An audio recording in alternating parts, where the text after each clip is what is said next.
Olá, seja muito bem-vindo e mais uma vez é muito bom estar em sua companhia. Nós estamos ao vivo, agora são 8 horas e 36 minutos pelo horário de Brasília. E a partir de agora você fica por dentro das notícias do Brasil e do mundo desta terça-feira. Vamos então aos destaques do dia.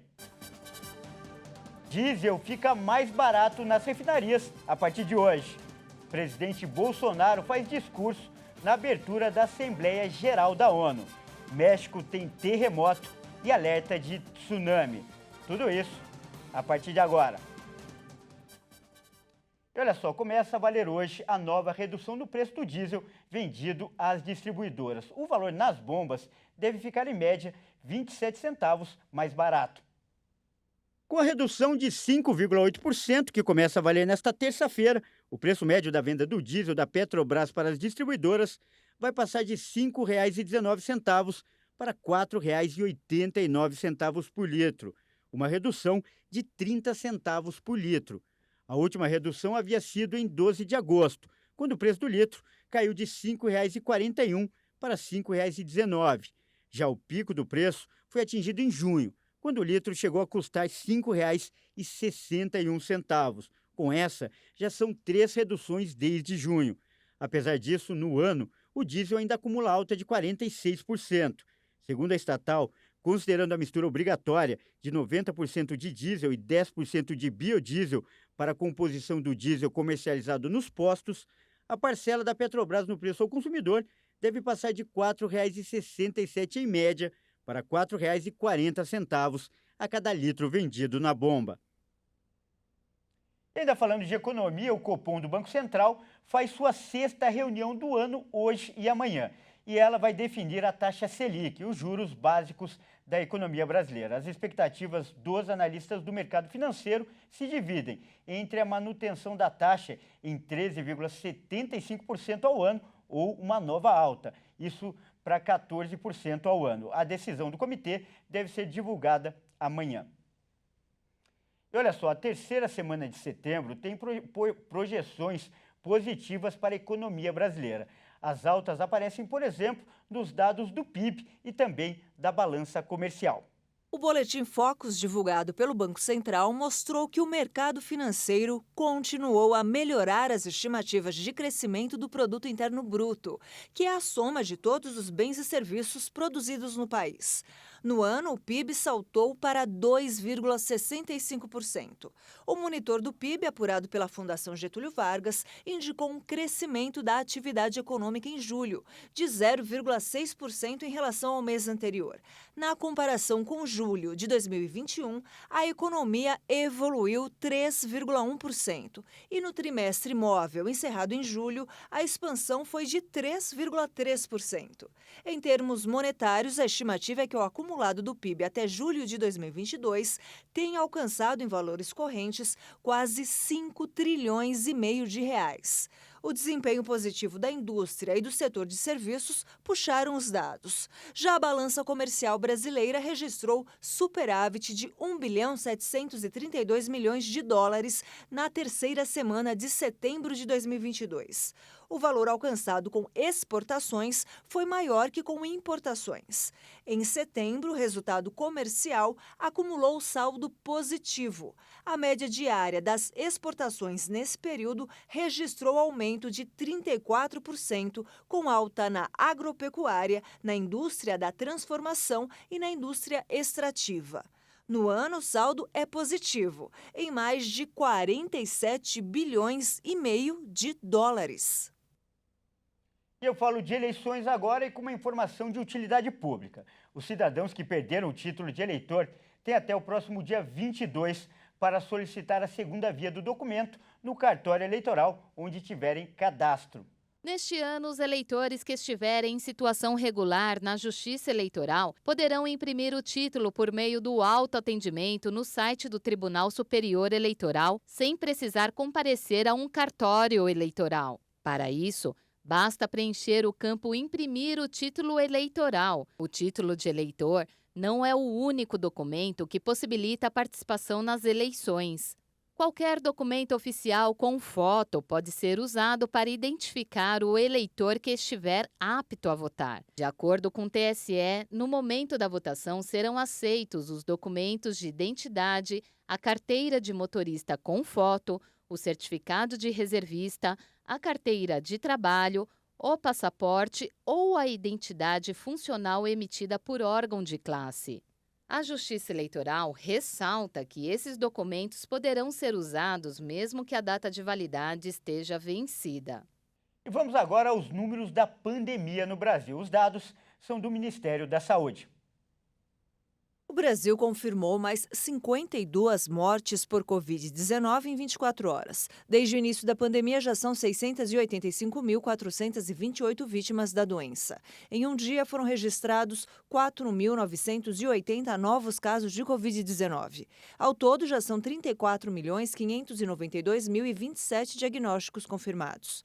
Com tendência de queda e variação de menos 34% em relação a 2 semanas, a média móvel de mortes chegou a 76 vítimas diárias. Já a média de casos na última semana foi de 8.296 registros por dia. Esses dados mostram uma tendência de queda com variação de menos 28% em relação a 2 semanas.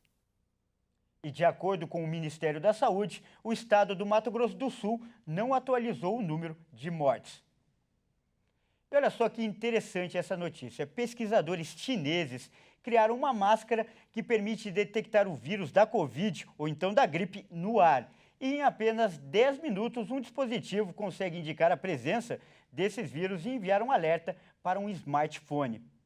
Os patógenos respiratórios que causam a Covid e a gripe se espalham através de pequenas gotículas e aerossóis liberados por pessoas infectadas quando falam, tossem e espirram. Só que essas moléculas contendo o vírus podem permanecer no ar por muito tempo. De acordo com um estudo liderado por 6 cientistas que trabalham em uma universidade de Xangai, o sensor colocado na máscara foi capaz de detectar os vírus SARS-CoV-2, da Covid, e H5N1 e H1N1, da gripe. Embora a pandemia tenha feito com que todos usassem máscaras e outros acessórios para se proteger, a flexibilização levou a uma queda no uso.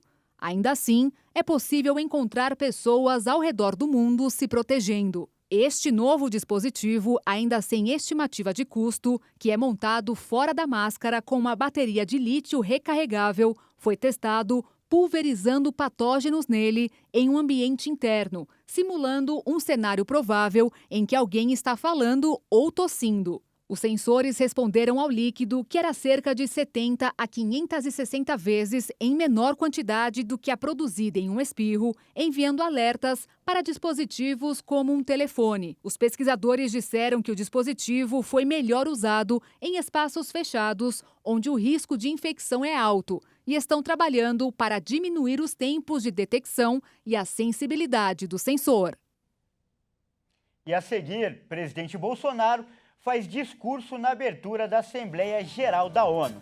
E você vai ver também, terremoto mata uma pessoa e aciona alerta de tsunami no México. Nós voltamos daqui a pouco.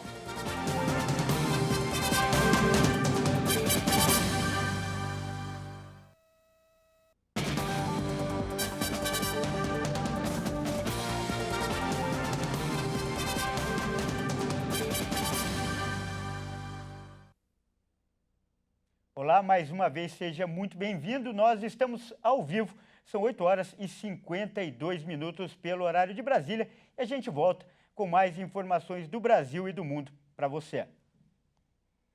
E olha só, começa daqui a pouco a Assembleia Geral da ONU em Nova York. A guerra da Ucrânia deve ser o principal assunto debatido entre os líderes mundiais. E seguindo a tradição, o presidente do Brasil, Jair Bolsonaro, fará o discurso de abertura do evento. Vamos ver?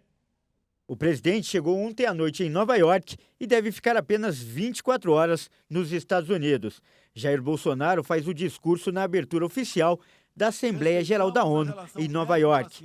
Desde 1947, o Brasil faz o discurso de abertura. O início da reunião está previsto para as 9 horas no horário local, 10 horas em Brasília.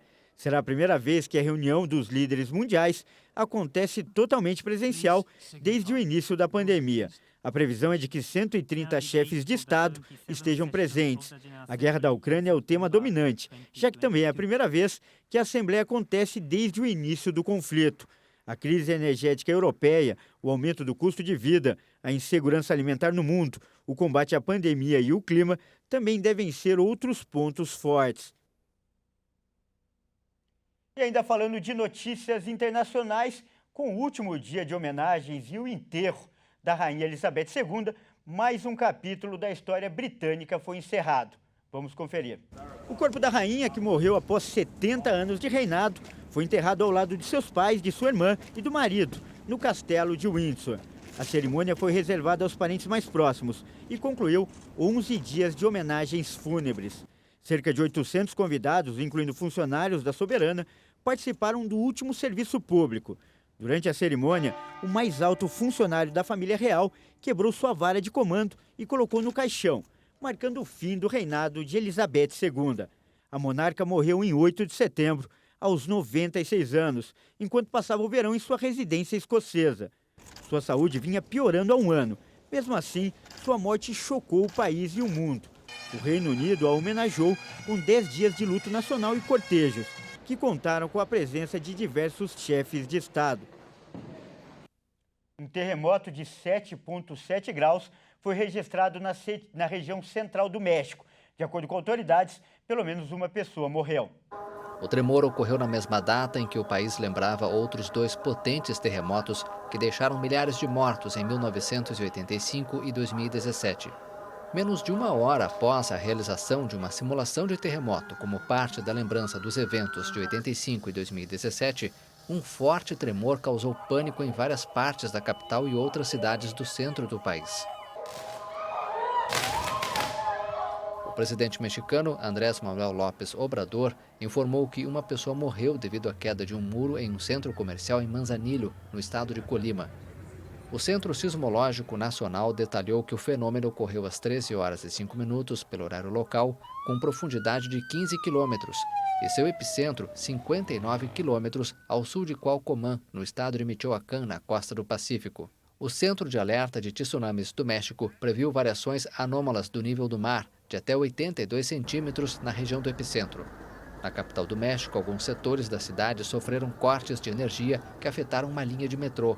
As autoridades do estado de Michoacán não reportaram vítimas, enquanto residentes apontaram danos materiais menores em moradias e em um hospital rural. Está cada vez mais próximo à Copa do Mundo. Faltam 61 dias para o início da competição. E no boletim Esquenta Qatar 2022 de hoje, o Leonardo Félix relembra o Mundial de 1986, que foi realizado no México e marcou o ápice da carreira do craque argentino Diego Armando Maradona. Olá pessoal, este é o Esquenta Qatar 2022, que traz informações e curiosidades da Copa do Mundo aqui na nossa programação. Vamos falar da Copa de 1986 realizada no México. O país ofereceu uma ótima infraestrutura, apesar de ter sido vítima de um grande terremoto apenas um ano antes do torneio. No campo, a seleção brasileira levava novamente a base da equipe que encantou o mundo em 1982, mas que foi eliminada pela Itália. O Brasil caiu nas quartas de final nos pênaltis contra a França, após um empate em 1-1 no tempo normal. Nesta partida, Zico perdeu uma penalidade máxima que poderia ter decidido a vaga ainda dos 90 minutos. Mas esta Copa ficou marcada mesmo por ser o grande momento da carreira do gênio argentino Diego Maradona. Ele foi escolhido o melhor jogador da competição, além de conduzir a Argentina ao bicampeonato mundial. No México, o lendário camisa 10 marcou o histórico gol de mão contra a Inglaterra e na mesma partida fez o chamado gol do século, quando driblou grande parte do time inglês. Maradona ainda comandou os hermanos na final contra a Alemanha Ocidental. É isso aí, faltam 61 dias para a Copa do Mundo Qatar 2022. E essa edição fica por aqui. Obrigado pela sua companhia e até mais.